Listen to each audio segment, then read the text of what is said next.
할렐루야. 예, 귀한 주일 2부 예배 은혜 시간 나오신 여러분을 주님의 이름으로 환영합니다.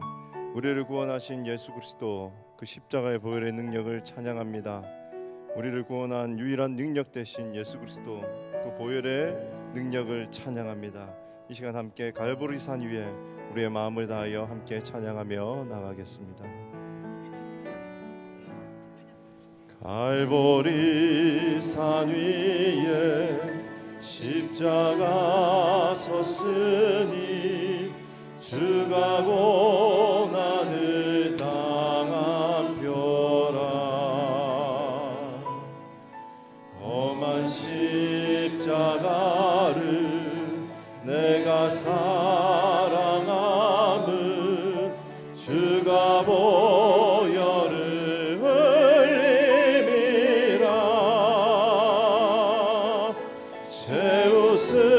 승리를 얻기까지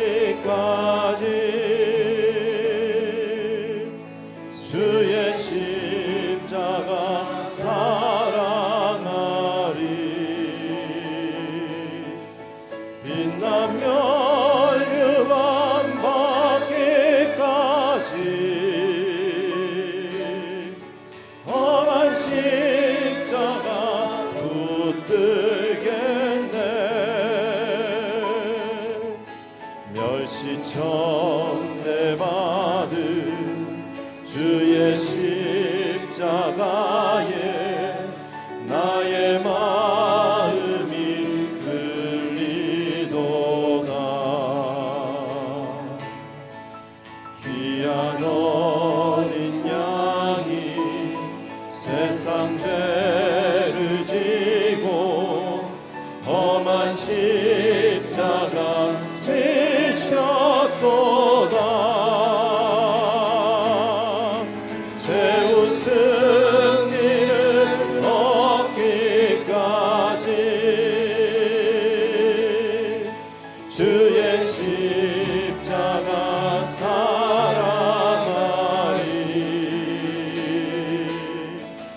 빛나며 멸류관 받기까지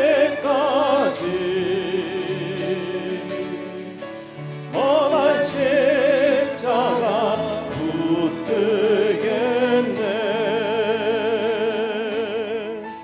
험한 십자가에 주가 흘린 피를 믿는 마음으로 바라보니 나를 용서하고 내 죄 사하시려 주가 흘리신 보혈이라.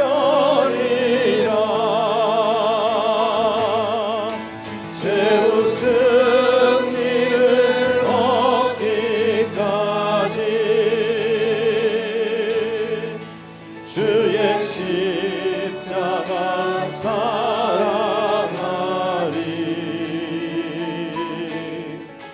빛나며 멸류관 받기까지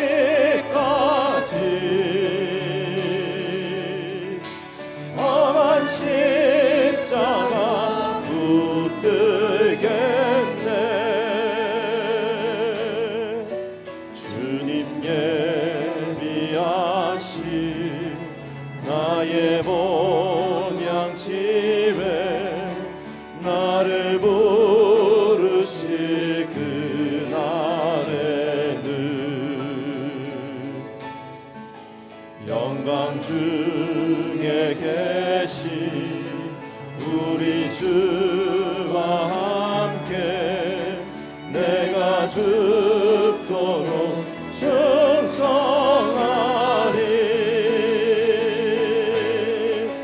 죄우 승리를 얻기까지 주의 십자가 사랑하리. 빛나며 멸류관 받기까지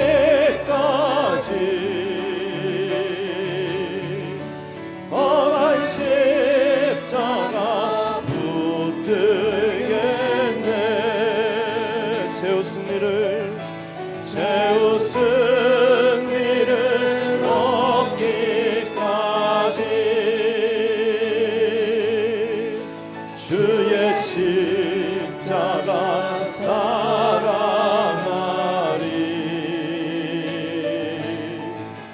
빛나며 유다 밖에까지 험한 십자가 붙들겠네.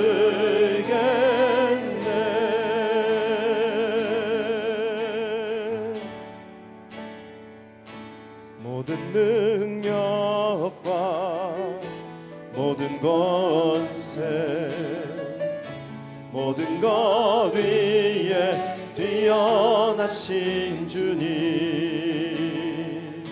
세상이 증량할 수 없는 지혜로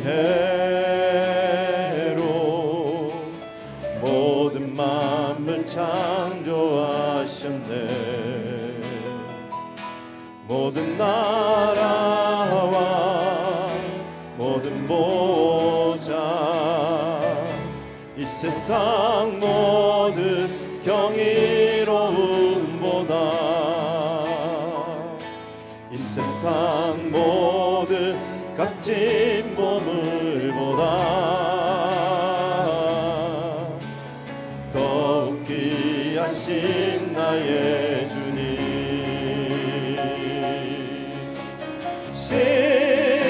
십자가 고통당하사 버림받고 외면당하셨네. 짓밟힌 장미꽃처럼 나를 위해 죽으셨네. 나의 주 십자가 고통당하사 버림받고 외면당하셨네. 짓밟힌 장미꽃처럼 나를 위해 죽으셨네. 나의 주 십자가 고통당하사 십자가 고통당하사 버림받고 외면당하셨네. 짓밟힌 장미꽃처럼 나를 위해 죽으셨네. 나의 주. 할렐루야. 거룩한 주일 아침입니다. 귀한 예배 함께 하신 여러분 모두를 주님의 이름으로 환영합니다.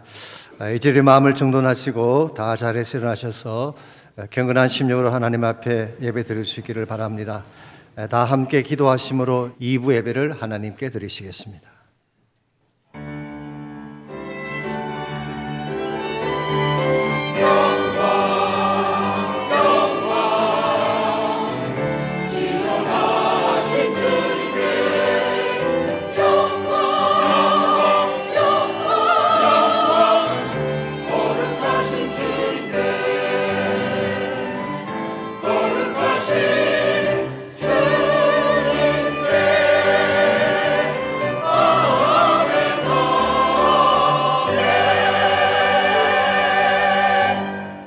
너희 안에 이 마음을 품으라. 곧 그리스도 예수의 마음이니 그는 근본 하나님의 본체시나 하나님과 동등됨을 취할 것으로 여기지 아니하시고 오히려 자기를 비워 종의 형체를 가지사 사람들과 같이 되셨고 사람의 모양으로 나타나사 자기를 낮추시고 죽기까지 복종하셨으니 곧 십자가에 죽으심이라. 이러므로 하나님이 그를 지극히 높여 모든 이름 위에 뛰어난 이름을 주사 하늘에 있는 자들과 땅에 있는 자들과 땅 아래에 있는 자들로 모든 무릎을 예수의 이름에 꿇게 하시고 모든 입으로 예수 그리스도를 주라 시인하여 하나님 아버지께 영광을 돌리게 하셨느니라. 아멘. 하나님 감사합니다. 예수님 통하여 저희들을 구원해 주시고 우리를 향한 하나님의 사랑을 확정해 주신 것 감사합니다.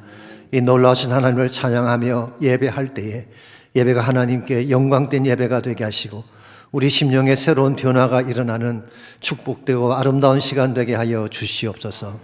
예수님의 이름으로 기도하옵나이다. 아멘.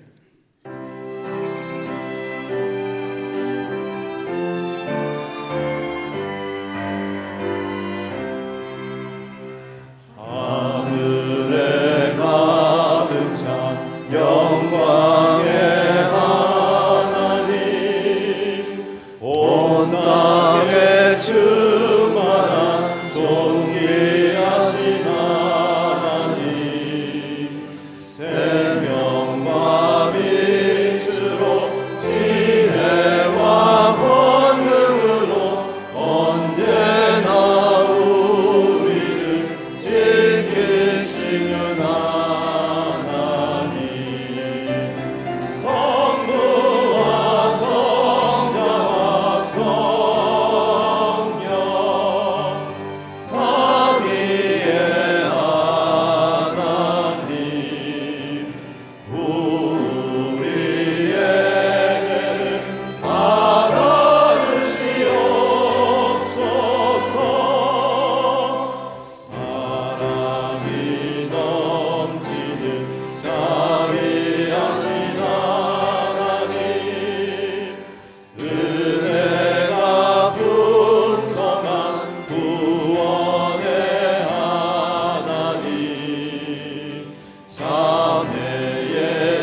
할렐루야.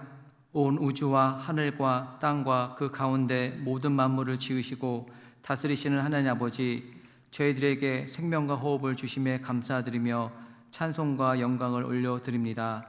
거룩하고 복된 주일, 주님 앞에 나와 마음과 뜻을 다해 예배드릴 수 있도록 인도해 주심을 감사드립니다. 이 시간 드리는 예배가 우리의 영혼을 새롭게 하고 하나님의 뜻을 분별하는 은혜의 시간이 되게 하시고 하늘의 평강이 모든 성도들의 삶 가운데 충만히 임하게 하옵소서. 은혜의 하나님, 한 주간 삶을 돌아보면 감사보다 불평이 앞섰고 사랑보다 자기 중심적인 마음으로 살았던 날들이 많았음을 고백합니다. 주님께 받은 은혜를 당연히 여기며 겸손히 주의 뜻을 구하기보다 세상의 기준에 흔들리며 살았던 부족함을 회개합니다. 저희의 연약함을 용서하여 주시고 성령의 도우심으로 새롭게 되어 믿음의 걸음을 내딛게 하옵소서. 교회를 사랑하시는 하나님 아버지, 다음 주 6월 1일 주일에 있는 선교축제를 위해 기도합니다. 우리 남가주 새누리 교회의 모든 교구가 기도하며 열심으로 준비한 선교축제를 통하여 한 마음으로 선교에 동참하는 천국잔치가 되게 하시고 모든 성도님들이 여름 단기 선교로 참여하여 선교적 교회로 더욱더 부흥하는 은혜가 있게 하옵소서. 온 열방과 민족을 사랑하시는 하나님 아버지, 2025년 여름 단기 선교를 위해 기도합니다. 땅끝까지 복음을 전파하라는 말씀을 붙잡고 아리조나와 프레즈노, 멕시코와 말레이시아, 베트남으로 7개 여름 단기 선교팀이 그리스도의 은혜와 사랑을 나누기 위해 각 나라와 지역으로 파송되어 천국 복음을 전하게 됩니다. 아직 하나님을 알지 못하고 우상 숭배하며 오로지 이 세상에서의 삶을 전부로 알고 살아가는 수많은 영혼들에게 주님의 십자가 복음으로 채워주시고 저들의 가난한 심령 위에 천국의 소망을 주시옵소서. 어린 자녀들을 사랑하시는 하나님 아버지, 다음 달 6월 12일 목요일부터 시작되는 여름 성경학교를 위해서 기도합니다. 여름 성경학교를 위해 기도하며 준비하고 계시는 사역자와 교사, 부모님들을 축복하여 주시고 이들의 헌신과 섬김을 통하여 모든 어린 자녀들이 예수님을 만나는 기쁨이 있게 하시고 어린아이들의 믿음을 키우는 시간이 되게 하옵소서. 또한 여름 성경학교를 통하여 우리 남가주 새누리교회의 주일학교가 날로 부흥하게 하시고 다니엘과 같은 영성과 다윗과 같은 믿음의 용사로 하나님의 영광을 드러내는 세대로 자라나게 하옵소서. 이 시간 주님의 말씀을 대언하실 박성원 담임 목사님을 붙들어 주시고 성령의 기름을 부어 주시어 말씀을 선포하실 때 권세와 능력을 더하여 주시옵소서. 말씀을 듣는 저희가 열린 마음으로 말씀을 받게 하시고 말씀으로 변화되는 역사가 일어나게 하옵소서. 온 마음을 다해 드리는 워십 콰이어의 아름다운 찬양을 기쁘게 받아주시고 예배를 위해 헌신하는 이들의 섬김을 기뻐 받아 주시옵소서. 예배 가운데 오직 하나님만 영광 받으시기를 원하오며 다시 오실 예수 그리스도 이름으로 감사하며 기도드립니다. 아멘.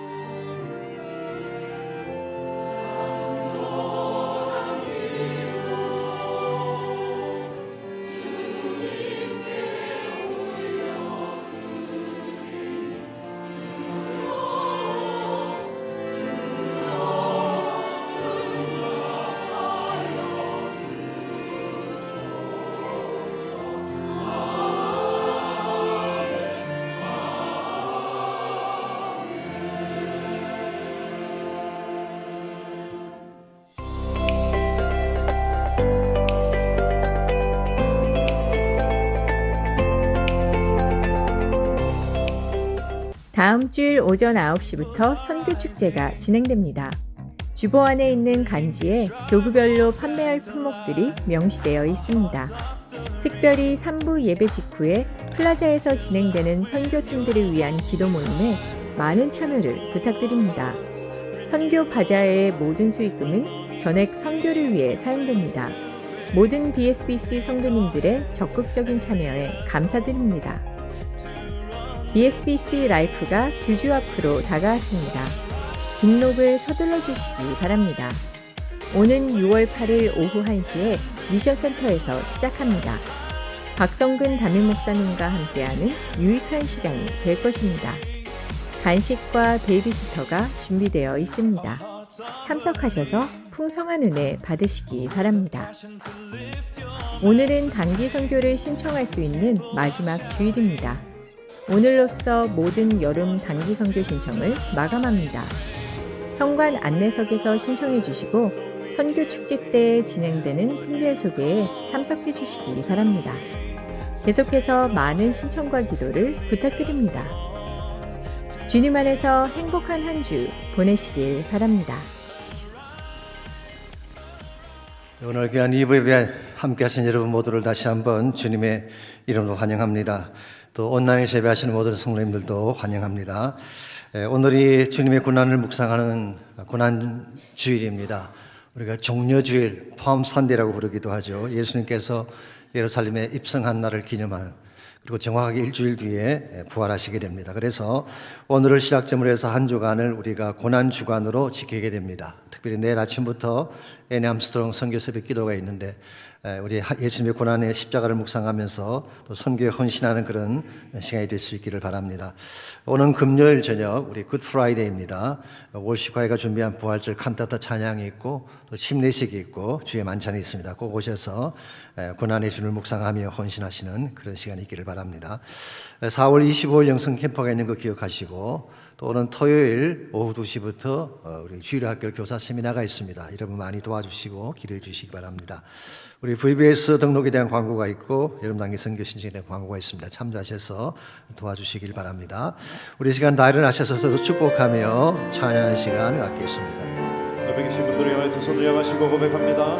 사랑합니다. 축복합니다. 사랑해요. 축복해요. 사랑해요.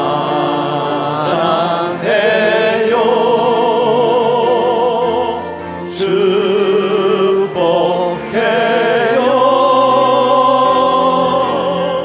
당신의 마음에 우리의 사랑을 드립니다.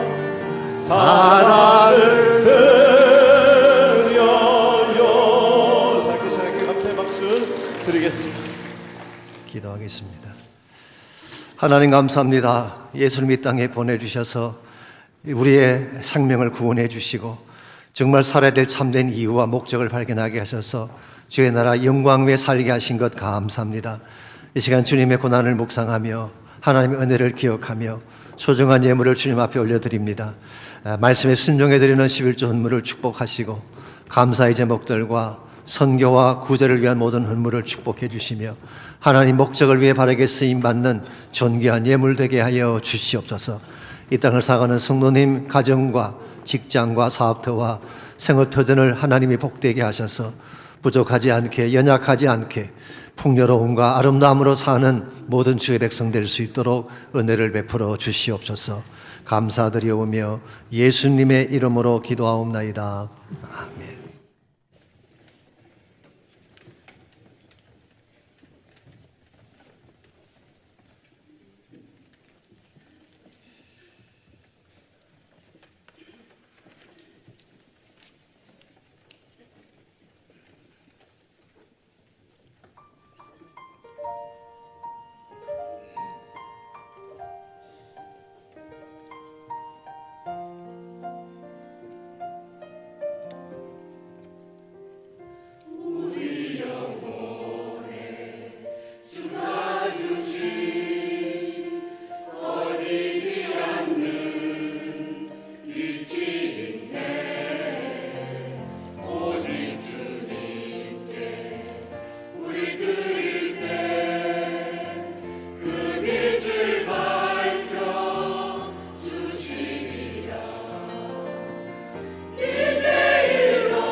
저에게 요셉교구입니다. 지난번 우리 찬양 축제 때 나와서 정말 거의 대상을 탈 뻔했던, 아깝게도 타지는 못했지만 거의 탈 뻔했던 굉장히 좋은 찬양을 했던 그런 요셉교구입니다. 계속 여러분 기대해 주시고, 여러분 가운데 혹시 그 연령에 해당되시는 분들이 있으면 요셉교구에 조인하셔서 함께 신앙생활 하시기를 바랍니다. 이어서 월시콰이서 찬양으로 영광 올려주시겠습니다.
생명의 주여 멸류관 받으시옵소서.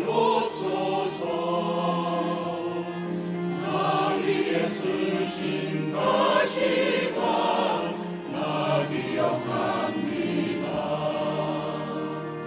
정의세만의 기도를 늘 기억하게 하시고 그 십자가의 은혜로 날 인도하소서.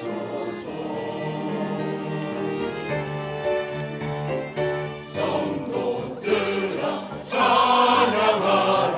고통당한 구주께 싸움에서 승리하신 주 예수께 절하라. 멸류관을 드리어라. 승리하신 구주께. 성도들아 큰 소리로 주를 찬양하여라. 높은 곳에 계신 주께 기쁜 찬양하여라.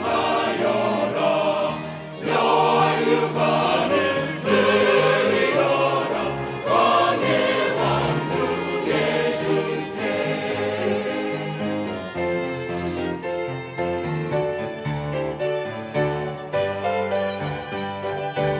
멸류관 가지고 주 앞에 드리세. 그 손과 몸의 상처가 영광 중 빛나네. 하늘의 천사도 그 영광 보고서 고난의 신비 알고자 이름 모아도다. 주께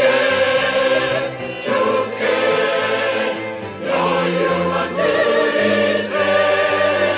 주 예수께 멸류관을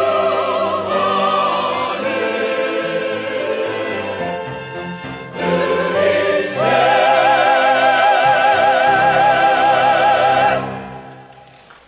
오늘은 사도행전 10장 9절에서 16절까지 있는 말씀을 함께 보겠습니다.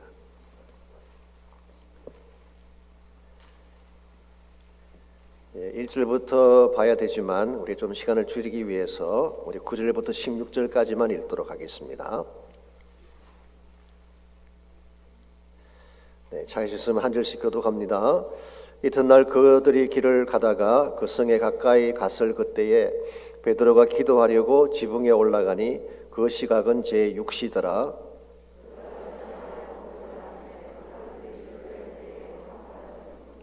하늘이 열리며 한 그릇이 내려오는 것을 보니 큰 보자기 같고 내 귀를 메어 땅에 들이웠더라.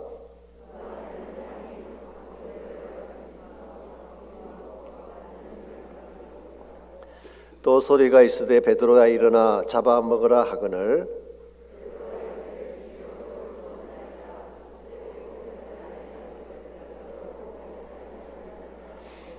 또 두 번째 소리가 있으되 하나님께서 깨끗하게 하신 것을 내가 속되다 하지 말라 하더라. 이런 일이 세 번 있은 후 그 그릇이 곧 하늘로 올려져 가니라. 아멘. 막혀있는 장벽을 뚫고 새 일을 시작한다는 것은 참 귀한 것이지만 쉬운 일은 아닙니다. 남다른 용기와 끈질긴 믿음이 없으면 결코 해낼 수 없기 때문에 그렇습니다. 그러나 누군가가 그 장벽을 뚫어주지 아니하면 새 역사의 물결은 흘러갈 수가 없는 것입니다. 독일에 가시게 되면 라이프치히라고 하는 유명한 도시가 있습니다. 그곳에 가면 꼭 봐야 될 교회당이 두 개가 있다고 합니다. 첫 번째는 세인트 토마스 철치라고 하는 교회가 있습니다. 그리고 또 하나는 니콜라이 철치라고 하는 교회가 있는데요. 이 토마스 교회가 유명한 이유는 바하의 무덤이 거기에 있다고 합니다. 그래서 음악하시는 분들에게는 거의 성지 같은 그런 곳이라고 하네요. 니콜라이 교회는 무엇으로 유명한 것일까요?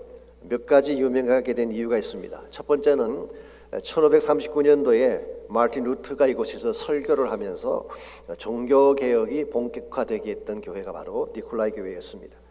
두 번째는 바하가 이 교회에서 성가대를 지휘했다고 하네요. 저희는 김성수 목사님이 하시지만 그 교회는 바하가 우리 김성수 목사님이 저희 교회에 바한 줄 믿습니다. 세 번째로 무엇보다도 베를린 장벽을 무너뜨리는 데에 결정적 역할을 한 교회가 바로 니콜라이 교회입니다. 여러분 아시겠지만 1982년부터 이 교회당에서 월요일마다 기도회가 모였습니다. 회개와 평화를 위한 기도회였고 주로 참석한 사람들이 젊은 청년들이었습니다. 근데 그들은 기도회가 끝나면 저녁 6시부터 1시간 동안 교회 주변을 걸으면서 무언의 시위를 했습니다. 처음에는 소수의 무리가 시위를 했지만 매주마다 참여하는 인원들이 늘어나게 되면서 1989년 10월 16일에는 한 손에 촛불을 들고 7만여 명이 시위를 하게 됐습니다. 그리고 시간이 지나면서 20만 명까지 그 시위대 숫자가 늘어나게 되고 한 달 뒤인 1989년 11월 9일 드디어 동독과 서독을 갈라놓았던 베를린 장벽이 무너지게 된 것입니다. 쉽게 표현하면 기도의 역사가 장벽을 무너뜨리고 44년 동안 분단되었던 그 독일을 하나로 만들어준 것입니다. 미국 역사도 보면 미국 땅에 아프리카의 흑인들이 노예로 팔려기 시작한 연도가 1619년도부터라고 합니다. 그런데 이 흑인들을 묶고 있던 그 차별의 장벽이 무너진 것은 1960년대예요. 그러니까 350년 이상을 그들은 장벽이 무너지지 않는 가운데에 차별 대우를 받으면서 살아온 것입니다. 이와 같이 350년 동안 깨어지지 않던 그 흑백의 장벽을 깨뜨린 자가 누구였나요? 아실 것입니다. 로자 파크스라고 하는 한 여인의 용기 때문이었죠. 알라바마주에 있는 먹가메리 지역에서 그 버스 사건 잘 아실 것입니다. 그 한 사건 때문에 사실은 시블 라이트 무브먼트가 일어나게 되고 결과적으로 흑백의 장벽이 깨어지게 된 것입니다. 이와 같이 새로운 역사의 창을 연다는 것 쉽지 않습니다. 그러나 누군가가 역할을 해줘야만 그 새 역사의 장벽을 열 수가 있게 되고 그 결과 아름다운 열매를 이 땅 가운데 가져오게 되는 것입니다. 하나님의 역사도 마찬가지입니다. 하나님의 꿈은 온 인류가 온 열방이 다 구원받고 주님께로 돌아오는 것입니다. 이와 같은 하나님의 비전은 쉽게 이루어지지 않습니다. 왜냐하면 그 앞을 가로막는 장벽들이 많기 때문에 그렇습니다. 누군가가 이 장벽을 깨뜨려 주지 아니하면 아무리 하나님이 소중한 비전을 품고 계셔도 이 복음의 물결은 땅을 향하여 땅끝을 향하여 흘러갈 수가 없습니다. 물론 이것을 깨뜨리는 근본 원인자는 하나님이죠. 하나님의 능력만이 모든 장벽을 깨뜨리고 닫힌 문을 열 수가 있습니다. 그런데 하나님은 하나님께서 부르신 사람을 통해서 이와 같은 장벽을 깨뜨려 주신다는 사실입니다. 이런 의미에서 오늘 여러분과 제가 어떤 사람이 되면, 또 저희 교회가 어떤 교회가 되면 닫힌 문을 열고 복음의 물결을 땅끝까지 흘러가게 하는 데 쓰임받을 수가 있을지, 오늘 같이 봉독한 본문을 중심으로 이것을 함께 정리해 보려고 합니다. 오늘 같이 읽은 본문에 보시면 이방 선교의 첫 문을 열었던 베드로의 모습이 소개가 되어 있습니다. 흔히 베드로라고 하면 덤벙대고 실수나 연발하는 그런 제자로 생각을 하지만 사실은 그렇지 않습니다. 마태복음 16장에 보시면 16장 16절에서 베드로가 위대한 신앙 고백을 하지 않습니까? 주는 그리스도시요 살아계신 하나님의 아들입니다라는 위대한 신앙 고백을 했습니다. 이 고백을 들은 예수님이 18절에 보면 너는 반석이라 이 반석 위에 내 교회를 세우리니 음부의 권세가 이기지 못하리라 그렇게 말씀하셨어요. 그래서 주님께서 말씀하신 나 반석은 베드로 자체를 말하는 것이 아니라 베드로가 고백했던 신앙 고백을 말하는 것이죠. 주는 그리스도이면서 하나님의 아들이라는 신앙 고백 위에 이제 하나님의 교회가 세워진 것입니다. 그리고 나서 19절에서 주님이 이와 같은 말씀을 하셨습니다. 내가 천국 열쇠를 너에게 주리니 땅에서 매면 하늘에서도 메어지게 되고 땅에서 풀면 하늘에서도 풀리리라. 여기서 예수님은 베드로에게 천국 열쇠를 주셨어요. 이 천국 열쇠가 무엇을 의미하는 것일까요? 물론 캐톨릭 교회에서는 지금도 교황에게 주어진 교권이라고 해석을 하고 있습니다. 그리고 개신교에서는 교회의 치리권을 말하는 것이다 그렇게 해석을 하기도 하지만 저는 개인적으로 조금 다르게 이 열쇠에 대한 것을 보아야 되지 않을까 생각합니다. 그냥 문자 그대로 하나님 나라를 여는 열쇠를 의미한다고 저는 봅니다. 그래서 이 열쇠를 가지고 복음의 문을 열고 선교의 문을 열게 되는 케이스를 말합니다. 실제로 여러분이 사도행전서를 공부해 보시게 되면 이 베드로는 교회 역사의 중요한 대목마다 그 첫 문을 여는 역할을 베드로가 했어요. 사도행전 2장에 보시면 오순절날 예루살렘 교회에 첫 설교를 하고 한 번에 3,000명씩 회개하고 주께로 돌아오게 했던 자가 누구였습니까? 베드로였어요. 그러므로 예루살렘 교회의 첫 문을 열고 또한 복음의 첫 문을 열었던 장본인이 베드로였죠. 두 번째로 성전 민문 앞에서 기적을 행했습니다. 안전병을 일으키는 기적을 행했죠. 그 결과 온 유대 지역에 복음의 영향이 스며들어갈 수 있도록 행한 것도 베드로였습니다. 세 번째로 사마리아 땅에 복음이 들어갔을 때에 물론 빌립 집사의 역할을 했지만 이 복음을 확정시켜 준 자가 바로 베드로였어요. 베드로가 가서 이 모든 것들을 확정시켜 주는 장면을 볼 수가 있죠. 오늘 본문에 보게 되면 이와 같이 예루살렘, 온 유다, 사마리아를 거쳐서 이제 이방 지역에 복음의 첫 문을 열 때에 역시 베드로가 그 역할을 감당하는 것을 볼 수가 있습니다. 그래서 오늘 본문의 말씀은 고넬료의 집에 베드로가 들어가서 어떻게 복음의 문을 열었는가라고 하는 것을 자세하게 소개를 하고 있습니다. 먼저 고넬료가 어떤 사람인가를 좀 알려면 앞으로 잠깐 가셔서 우리 1절과 2절을 보겠습니다. 가이사라의 고넬료라는 사람이 있으니 이달리아 부대라 하는 군대의 백부장이라고 했습니다. 이달리아 부대가 쉽게 표현하면 어디를 말할까요? 로마를 말하는 것입니다. 그래서 로마 제국의 군대의 백부장이었어요. 그러므로 고넬료는 유대인이 아니고 이방인이라고 할 수가 있죠. 그런데 2절을 보니까 그가 경건하여 온 집안과 더불어 하나님을 경외하며 백성을 많이 구제하고 항상 하나님께 기도하는 자라고 했습니다. 이방인이긴 하지만 하나님을 알았고 하나님을 경외하는 이와 같은 부류의 사람들을 우리가 흔히 God fearer, 하나님을 경외하는 자라 그렇게 표현을 하죠. 이와 같은 고넬료가 베드로를 자기 집에 초청을 한 것입니다. 그때 베드로가 이방인의 집을 직접 방문하게 되면서 officially 이방 선교의 문이 열리게 된 것입니다. 물론 이것이 쉬운 일은 아닙니다. 그 당시 관습으로 유대인이 이방인의 집을 방문한다고 하는 것은 금기사항이었죠. 유대인 입장에서 본다면은 더구나 지금 베드로는 예루살렘 교회를 대표하는 지도자인데 이 지도자가 이방인의 집을 방문했다. 이건 그 당시 사회 통념으로서는 있을 수가 없는 것입니다. 그럼에도 불구하고 이 모든 장벽을 깨뜨리고 베드로가 그 집을 방문하는 순간 비로소 이방 선교의 첫 문이 열려진 거예요. 이와 같이 베드로가 이방 선교의 첫 문을 열었기 때문에 그 뒤를 이어서 바울이나 다른 선교사들이 이방 선교를 하는 것이 가능했고 오늘 우리가 경험하고 있는 세계 선교의 역사들이 일어나게 된 것입니다. 이런 측면에서 오늘 본문에 베드로가 행했던 이 일은 우리 기독교 역사에 있어서, 선교 역사에 있어서 중요한 획을 그은 굉장히 중요한 사건이라고 할 수가 있습니다. 오늘 여러분과 저의 삶과 사역도 이와 동일해야 된다는 것입니다. 왜냐하면 하나님은 베드로에게만 천국의 열쇠를 주신 것이 아니라 여러분과 저에게도 천국의 열쇠를 주셨기 때문에 어디를 가든지 천국의 문을 열라는 것입니다.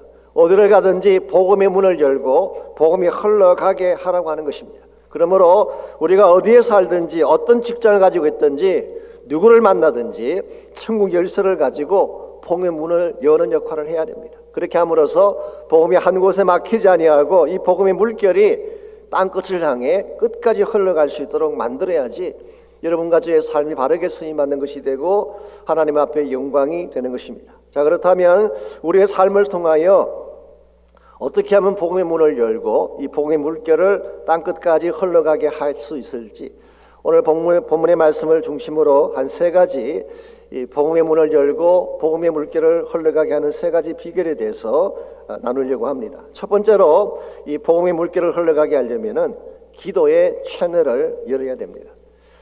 하나님은 다른 무엇보다도 기도하는 사람을 통해서 선교의 문을 여신다는 사실을 알아야 됩니다. 오늘 본문에 보시게 되면 두 사람의 기도가 나옵니다. 먼저 첫 번째 사람은 고넬료였죠. 2절에 보시면은 고넬료가 하나님께 항상 기도하더니 그랬어요. 고넬료는 기도하는 사람이었습니다. 또 한 사람이 베드로입니다. 9절을 보시게 되면 기도하려고 지붕에 올라갔어요. 제6시에, 여기서 6시라고 하는 것은 난 12시를 말하는 것입니다. 그래서 베드로는 금식하며 기도하기 위해서 지붕 위로 올라갔고 고넬료는 자기 집에서 하나님 앞에 기도를 했는데요. 한 가지 흥미로운 사실이 있습니다. 각각 따로 기도를 했는데 이 기도가 둘을 만나게 한 것입니다. 이게 소위 말하는 기도의 채널링이라고 부르는 것입니다. 여러분과 제가 기도하면요, 떨어져 있어도 서로 만날 수가 있어요. 멀리 있는 먼 지역에 있는 사람들과 어떻게 만날 수 있어요? 기도하면 만날 수가 있는 것입니다. 타주에 살고 있는 자녀들과 어떻게 만날 수 있을까요? 기도를 통해 만나는 것입니다. 그래서 이 기도라고 하는 네트워크가 형성이 되게 되면 굉장한 파워가 나타나기 시작하고 이 기도의 채널링을 통하여서 동일한 비전을 보며 동일한 사명을 감당할 수 있게 되는 것입니다. 이런 면에서 여러분과 제가 이 복음의 주역을 감당하기를 원한다면 맨 먼저 해야 될 일이 기도하는 거예요. 제가 오래전에 한 10여 년이 지난 것 같은데요, 전주에 있는 안디옥 교회를 방문하고 말씀을 나눴던 기억이 있습니다. 그 교회 개척하신 목사님이 이동희 목사님이라고 유명한 분이시죠. 근데 그분이 교회 개척할 때에 그 교회의 핵심 주제를 사도행전 1장 8절로 삼으시고 이것을 성취하기 위해서 기도하는 운동을 먼저 시작하셨대요. 여러분이 순서를 잘 생각해 보셔야 됩니다. 교회가 탄생하고 성령이 임하고 이제 복음 운동이 일어났는데요. 이 모든 것이 시작되기 전에 먼저 무엇이 있었는지 아세요? 이 마가인의 다락방에서 열흘 동안 기도한 기도가 있었어요. 기도가 바탕이 된 후에 그 다음 성령께서 임하셨고 성령이 임하시자 복음 운동이 시작되고 그 결과 예루살렘 교회가 탄생이 된 거예요. 그러므로 기도를 먼저 깔지 아니하면 우리가 아무리 좋은 전략을 세워도 하나님의 나라는 이루어질 수 없다는 거예요. 그래서 이동희 목사님이 개척할 당시 몇 명 안 되는 성도였지만 그 성도들로 하여금 기도에 띠를 띠게 만들었어요. 그래서 전주 시내의 전체 구역을 나누어서 어사인을 해주고 당신은 이걸 책임져라, 이 지역은 당신 거야, 그렇게 하고 그게 집중적으로 기도할 수 있도록 만들어줬어요. 그래서 아파트 몇 층부터 몇 층까지는 누가 기도하고 어느 거리에서 어느 거리까지는 누가 기도하고 이렇게 어사인을 다 한 것입니다. 그 당시 전주 시내에 800개 정도의 교회가 있었는데요, 그들은 기도할 때 교파 교단 구별 없이 모든 교회가 부흥하도록 기도를 했어요. 그리고 각 교회를 섬기는 목사님들을 위해서 기도했습니다. 목사가 살아야 전주가 살아난다. 한국의 어떤 분은 목사가 죽어야 교회가 산다 이런 이상한 책도 쓰신 분이 계시지만 저는 반대로 생각합니다. 목사가 살아야지, 영적으로 깨어 있어야지 교회가 부흥을 하죠. 이와 같이 정말 온 교회, 온 교단 상관없이 온 시내에 있는 모든 구역을 염두에 두고 몇 개월 몇 년을 기도했더니요, 시내 곳곳에서 부흥이 일어나기 시작했어요. 사단과 악한 영들의 견관진들이 무너지기 시작하면서 복음의 물꼬가 터지기 시작하더라는 것입니다. 그러므로 오늘 여러분과 제가 정말 하나님 나라 일을 하기를 원한다면 먼저 기도의 사람이 되어야 돼요. 하나님의 교회가 기도의 띠를 띠고 정말 기도하기 위해서 모이고 기도하기 위해서 모든 일들을 집중하게 될 때에 하나님은 거기에 성령을 기름 부으시고 복음운동이 일어나게 하는 것입니다. 그러므로 우리가 선교가 중요하면 중요한 만큼 뭘 먼저 해야 될까요? 기도를 먼저 해야 돼요. 하나님께 나와서 예배하고 기도하고 우리 심령이 주의 영으로 체험받은 후에 그 다음 선교하고 사역을 해야지 그게 열매도 있고 바르게 진행이 되는 것이지 그것 없이 일만 하려고 하면 절대로 바른 열매를 맺을 수가 없습니다. 그러므로 우리가 이 하나님 나라의 물꼬를 터서 온 땅을 향하여 이 복음의 물길을 흘러가기를 원한다면 제일 먼저 해야 될 일이 기도의 채널을 여는 것입니다. 두 번째로 하늘의 환상을 봐야 됩니다. 하늘의 환상을 보아야지 진짜 해야 될 일을 바로 발견하게 되는 것입니다. 이 땅의 것만 보며 사는 사람은 복음의 창을 열 수가 없습니다. 왜냐하면 늘 보는 것이 이 세상 것인데 세상의 영광만 보고 살기 때문에 하나님 나라의 영광을 알 수가 없는 것입니다. 그래서 몇십 년을 살면서도 늘 채밖에 돌던 맴도는 사람들이 있죠. 이유가 뭔지 아십니까? 진짜 보아야 될 환상을 보지 못했기 때문에. 하나님 비전을 보지 못하면 살아도 사실은 바르게 사는 것이 아니고 열매도 없고 보람도 없게 되는 것입니다. 이런 면에서 우리는 정말 하나님이 나에게 보여주시는 킹덤 비전, 하나님 나라 비전을 반드시 봐야만 그래야지 복음의 물꼬도 틀 수가 있고 닫힌 문도 열 수가 있는 것입니다. 11절 말씀 보시기 바랍니다. 11절 말씀 보시게 되면 이 베드로가 기도하는 중에 어떤 환상을 보았을까요? 11절입니다. 하늘이 열리며, 여러분이 기도하게 되면 반드시 하늘이 열릴 줄 믿습니다. 기도할 때 하나님이 하늘을 열어주시는 거예요. 그리고 무엇을 보았나요? 한 그릇이 내려오는 것을 보니 큰 보자기 같고 내 귀를 메어 땅에 들이웠더라. 그 안에는 땅에 있는 각종 네 발 가진 짐승과 기는 것과 공중에 나는 것들이 있더라라고 했어요. 자, 이 그릇 속에 담겨 있는 이 모든 것이 이 음식인데요. 이게 무엇인가요? 네 발 달린 것, maybe 돼지 족발 같은 뭐 그런 케이스겠죠. 기는 것, 배양,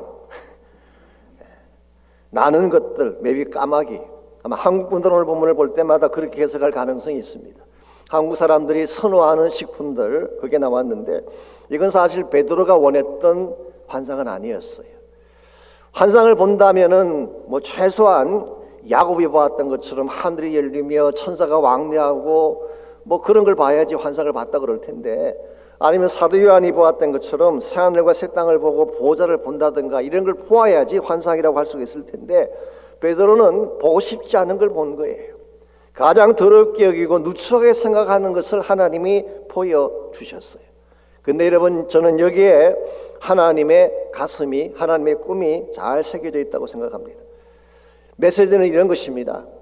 너희들이 지금까지 너희들이 좋아하는 것만 보고 좋아하는 일만 행하였는데 아니다. 내가 진짜 원하는 일을 너희들이 해야 된다. 너희들이 더럽게 여기고 내팽개치고 담을 샀고 쌓아왔던 이방인들, 이들이야말로 내가 품어야 될 사람들이고 너희들이 이들에게 마음을 품고 섬겨야 된다라고 하는 메시지를 오늘 본문을 통해서 주게 된 것입니다. 오늘 여러분과 제가 하나님의 사명을 감당하려면 내가 하고 싶은 것만 해서는 안 돼요. 뭐 저도 목회자이긴 하지만 목회를 하다 보면 또 선교나 사역을 하다 보면 하나님의 꿈이 아니라 나의 앰비션, 내가 꿈꾸는 비전을 이루기 위해서 일을 하려고 할 때가 있어요. 대단히 위험한 것이죠. 하나님을 빙자했지만 실제로는 나의 앰비션을 성취하려고 할 때에 그 하나님 앞에 영광이 되지 않는 것입니다. 나는 보고 싶지 않은 것이라도 하나님 보여주시면 그 길을 가야 돼요. 가고 싶지 않은 곳이라도 하나님이 가라고 하면 그곳을 가야 돼요. 그러니까 우리의 최대 관심사는 나의 비전이 아니라 하나님 나라의 비전이기 때문에 그렇습니다. 이런 측면에서 여러분, 선교라고 하는 것은요, 달콤한 로맨티시즘, 낭만 같은 것이 아닙니다. 혹은 선교라고 하는 것이 잠깐 선교지 나들이 했다 돌아오는 것을 말하는 것이 아니라 참된 선교는 하나님 나라에 목숨을 거는 serious business예요. 굉장히 심각한 사역이 선교입니다. 아도니람 저더슨이라는 유명한 선교사가 있잖아요. 버마에 가서 선교를 했던 분, 요즘에 미얀마입니다. 그가 18년 동안 사역을 했는데요, 처음 6년 동안 한 명도 결신하지 못했어요. 정말 자기의 전생애를 바쳐서 선교지를 갔는데 그 척박한 땅에 가서 온갖 고생을 다 하는데 6년 동안 한 명도 구원하지 못했어요. 오히려 체포당하게 되고 감옥에 들어가게 됐습니다. 웬만한 사람 같았으면 포기하고 돌아왔겠죠. 그런데 저더슨이 왜 포기하지 않고 끝까지 버텼는지 아십니까? 이것이 하나님의 부르심이기 때문에, 하나님이 원하시는 일이기 때문에. 여러분과 제가 하나님의 환상을 보지 아니하면, 하나님이 보여주시는 비전을 바라보지 아니하면 절대로 선교에 목숨 걸 수 없습니다. 그러므로 우리가 기도도 열심히 해야 되지만 기도한 후에 하나님이 무엇을 원하시는가, 하나님의 뜻을 바로 깨닫고 하나님의 비전을 보는 과정이 있어야 돼요. 마지막 세 번째로 이 복음의 물결을 열기를 원한다면, 이와 같이 기도하고 하나님의 환상을 보았으면 세 번째로 과감하게 순종을 해야 되는 것입니다. 과감하게 순종을 할 때에 그 결과 아름다운 열매가 맺혀지는 것이죠.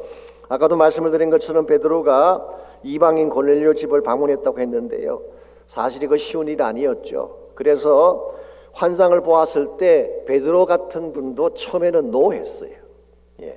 Not so, Lord. 주여, 그럴 수 없습니다 라고 대답을 했죠. 몇 번이나 그랬나요? 3차례까지 그렇게 했었어요. 그만큼 이방인의 집을 찾아가는 것이 릴락턴트하고 내키지 않는 그런 일이었어요. 그럼에도 불구하고 19절 말씀 보시게 되면 베드로가 이 환상에 대해서 생각할 때에 성령께서 나타나셔서 그에게 말씀하십니다. 그리고 분부하시기를 일어나 내려가서 의심하지 말고 너를 데리러 온 자들과 함께 가라 말씀하셨어요. 그래서 그는 마음속에 처음에 이 환상을 보고 주저하고 갈까 말까라고 생각을 했지만 성령께서 말씀하시자 그 순간 그는 순종합니다. 주저하지 않고 간 것입니다. 그러나서 28절 29절입니다. 그가 그 집에 도착했을 때에 이와 같은 말을 했습니다. 이르되 유대인으로서 이방인과 교제하며 가까이 하는 것이 위법인 줄은 너희도 알거니와. 여기서 말하는 위법은 법을 어긴다는 뜻인데요, 이것은 사실 정확하게 해석을 하자면은 유대 사회의 법을 말하는 것입니다. 유대적 차원의 법을 말하는 것입니다.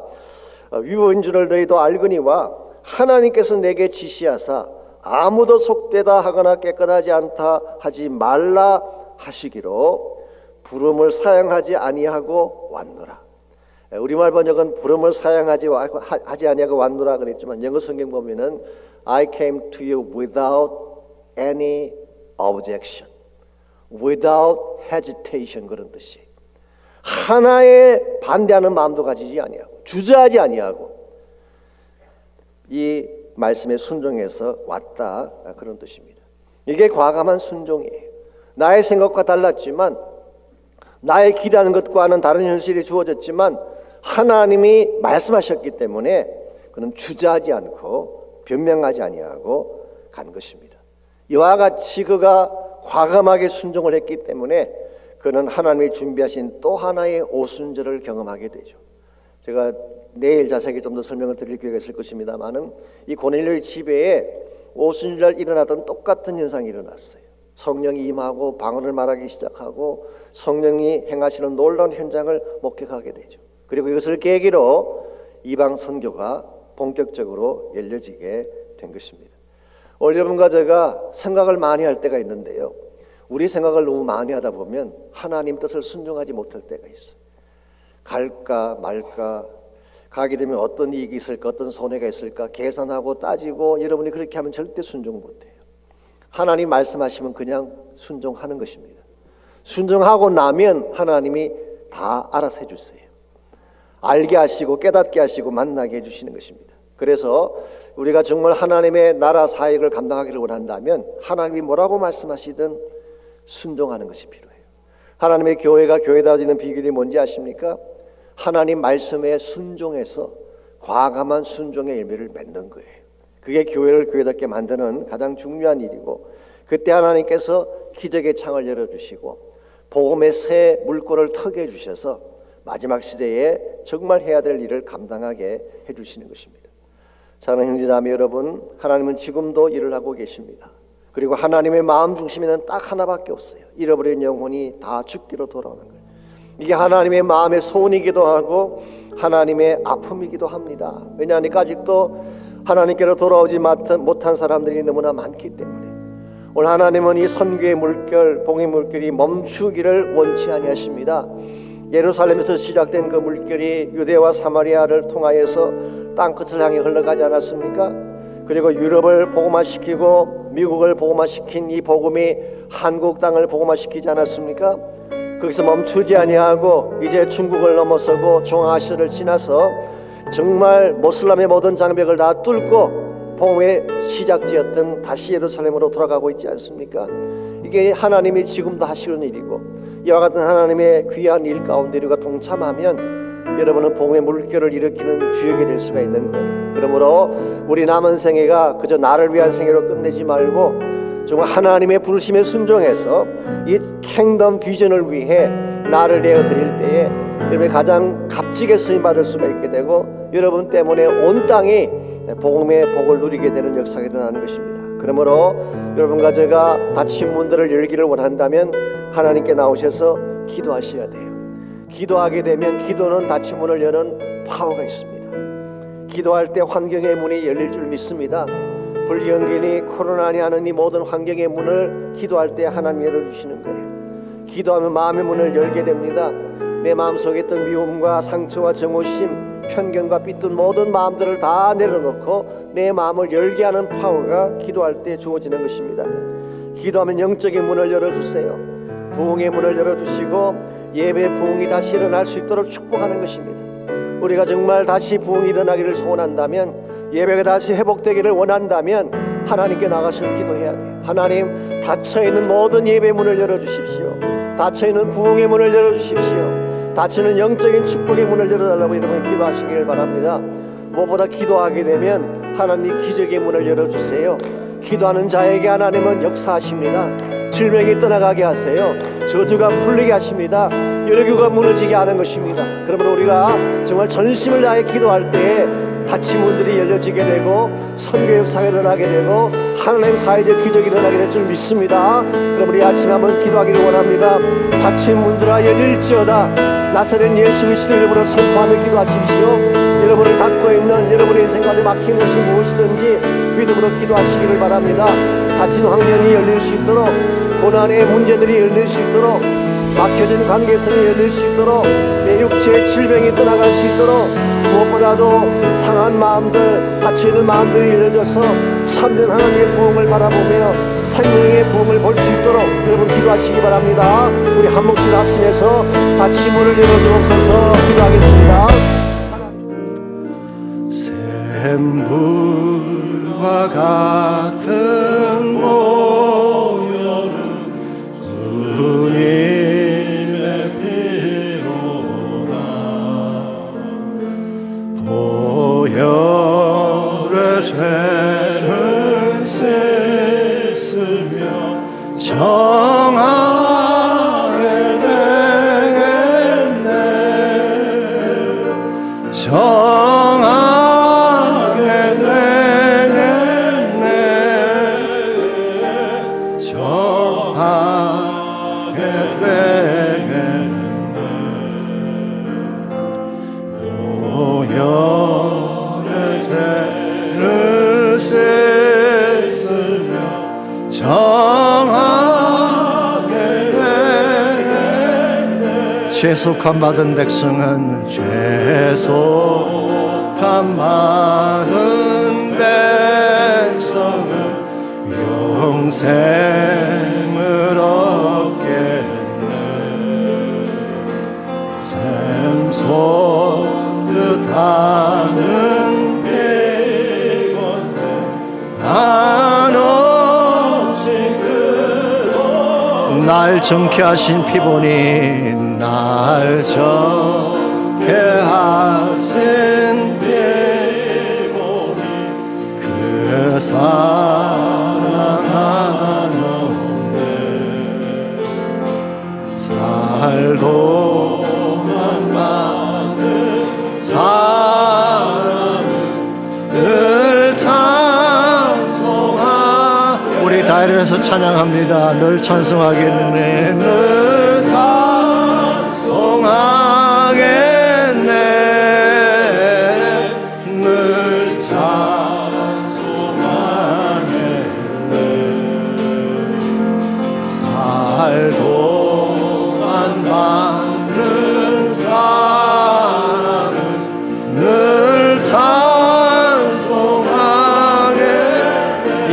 이후에 천국 올라가 이후에 천국 올라가 더 좋은 노래로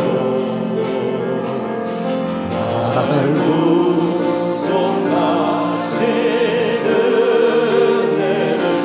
늘 찬송하게 다시 한번 선포합니다. 이후에 천국 올라가 더 좋은 날 구속하시는 늘 찬송하겠네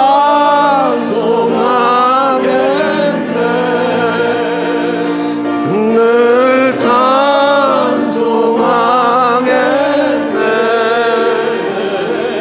늘 찬송하겠네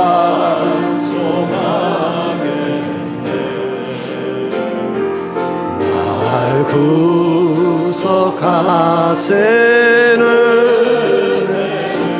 늘 찬송하겠네. 우리 시간 쓰신 채로 함께 기도하면 좋겠습니다. 혹시 여러분 가운데 아직도 십자가를 만나지 못한 분이 계십니까? 십자가 바깥에 서 계신 분이 혹시 계신다면 이 시간 마음의 문을 열고 예수 그리스도를 나의 구원자로 초청하십시오. 주님 만나지 않으면 살 수가 없습니다. 주님 만나지 않으면 소망이 없습니다. 주님 만나지 않으면 우리 인생의 어둠이 떠나갈 수가 없습니다. 예수 그리스도를 나의 구원자로 영접하고 십자가의 능력과 권세 가운데 살 수 있도록 주님을 꼭 만나는 축복이 있기를 바랍니다. 또한 여러분 가운데 십자가 은혜를 아는 분이 계신다면 이제 십자가 은혜에 합당한 삶을 살아야 됩니다. 복음 때문에 살아난 여러분과 제가 복음 위에 헌신해야 되지 않겠습니까? 빚진 자로 살아야 됩니다. 하나님의 은혜에 대한 빚진 자로서 복음의 빚진 자로서 땅끝을 향해 예수의 복음을 전가하는 자로 살기 위해 함께 결단하며 기도하면 좋겠습니다. 같이 기도하겠습니다. 살아계신 아버지 하나님 감사합니다. 예수 그리스도의 십자가 은혜로 우리를 구원해 주시고 예수님의 그 놀라운 보혈의 권능으로 우리의 모든 죄를 깨끗게 하신 것을 감사합니다. 이와 같이 하나님의 은혜를 우리 마음속에 부어주셨는데 이 능력을 알지 못한 채 십자가 바깥에 있는 사람들이 너무나 많습니다. 주님 그들의 마음의 문을 열어주시고 참복음의 능력의 원천이신 예수 앞으로 돌아와서 십자가 붙들게 하여 주시기를 원합니다. 그 능력과 그 은혜 가운데 살아갈 수 있도록 은총을 베풀어 주시기를 원합니다. 하나님 감사합니다. 세상은 십자가를 비웃고 어리석다고 말을 하지만 부르심받은 우리에게는 십자가가 하나님의 능력이요 하나님의 지혜임을 믿습니다.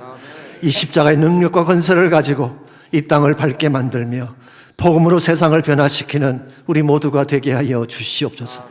혹시 우리 가운데 아직도 십자가를 경험하지 못한 분이 있다면 십자가 바깥에 서서 멀찍해져서 바라보고 있는 분이 혹시 있다면 이 아침 성령님 그 마음을 움직여 주시고 마음의 문을 열게 하여 주시옵소서.